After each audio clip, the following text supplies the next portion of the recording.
देवभूमि उत्तराखंड की पवित्र केदार घाटी आज भक्ति और परंपरा से सरोबार है। रुद्रप्रयाग के दरमोला गांव में देव उठनी एकादशी के पावन अवसर पर भगवान नारायण का संगम तट पर स्नान कराया गया। कहते हैं इसी दिन भगवान विष्णु 5 महीने की योग निद्रा से जागते हैं और तुलसी विवाह के साथ शुभ कार्यों की शुरुआत होती है। सुबह सुबह गांव के लोग ढोल की थाप पर देव निशान और पांडव के अस्त्र शस्त्र लेकर अलकनंदा मंदाकिनी के संगम तट जाते हैं।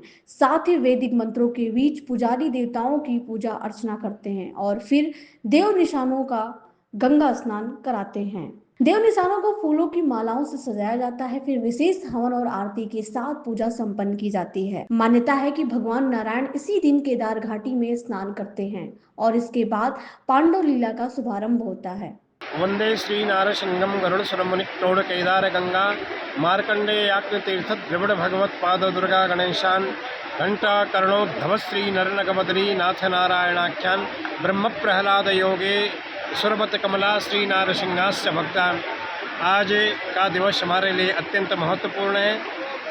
आज कल विगत दिन दशमी को रात्रि अलकनंदा मंदाकिनी के पावन पर्व पर हमारे गांव स्वीली, सेम, डूंगरी, दरमोला, तरोली जो हमारे इष्ट देवता भगवान भद्र विशाल है, यहाँ पर जो संगम के पावन धरा पे यहाँ पे रात्रि प्रवास हुआ। आज देवोत्थान देव उठनी एकादशी के दिन यहाँ पर विधिवत ब्रह्म मुहूर्त से लेकर के और ये अभी प्रक्रिया भोजन की प्रक्रिया संपन्न, क्योंकि आज 9:30 बजे से एकादशी थी। जब एकादशी प्रारंभ हुई उसी में भगवान का विधिवत जो है षोडशोपचार विधि के द्वारा जो है महाभिषेक संपन्न किया गया और उसके बाद जो यज्ञ इत्यादि करा करके यहाँ पे विधिवत पूजन हुआ।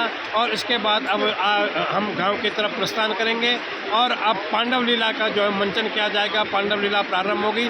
इस वर्ष हमारे ग्राम दरमोला में जो है और सेम में जो है ये पांडव लीला का आयोजन किया जाएगा। बस कुछ क्षणों के उपरांत पूजन कृत्य यहाँ पे संपन्न हो गया। अब दरमोला के लिए जो है हम प्रस्थान करेंगे। बोलो बद्री विशाल भगवान की जय। यह अनोखी लीला 2 से 3 महीनों तक चलती है, जिसे पांडव लीला कहा जाता है। दरमोला और तारवाड़ी गांव में यह आयोजन हर साल बारी बारी से होता है।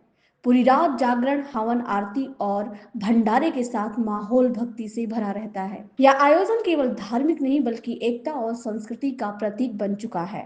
देखिए, ये जो हमारी जो परंपरा है, दशमी के दिन भगवान बद्री विशाल जी अपने परिकरों के साथ में, उनके साथ में शंकरनाथ हैं, देवी है और नागराजा देवता ही देवता है, नृसिंह भगवान है, वो यहाँ पर आते हैं। और दशमी के दिन यहाँ पर रात्रि यहाँ पर जागरण होता है और रात्रि के 4 प्रहर दिन के होते हैं। 4 प्रहर यहाँ पर विधिवत वैदिक विधि के द्वारा यहाँ पर पूजन संपन्न होता है। रात्रि भर जागरण और भजन कीर्तन होता है। और अगले दिन एकादशी के दिन आज, क्योंकि आज हरिबोधिनी एकादशी है और आज भगवान विष्णु अपने शयन से उठ रहे हैं और कहा गया है उत्तिष्ठ गोविंदा, उत्तिष्ठ गरुड़ध्वजा, उत्तिष्ठ कमला कांता, त्रैलोक्यम मंगलम कुरु, त्रैलोक्यम मंगलम कुरु। हम भगवान विष्णु से प्रार्थना कर रहे हैं, हे प्रभु अब आप नींद से जगें और इस त्रिलोकी का अर्थात पाताल और ये पृथ्वी लोक और स्वर्लोक, इसका मंगल करें और मंगल करें। और जब इसका मंगल होगा तो हम सबका मंगल होगा, हम सबका कल्याण होगा। और इसी शुभारंभ के साथ में ही एकादश का जो हमारा ये महापर्व है, हमारा उत्तराखंड का जो पर्व है, तो ये प्रारंभ हो जाता है।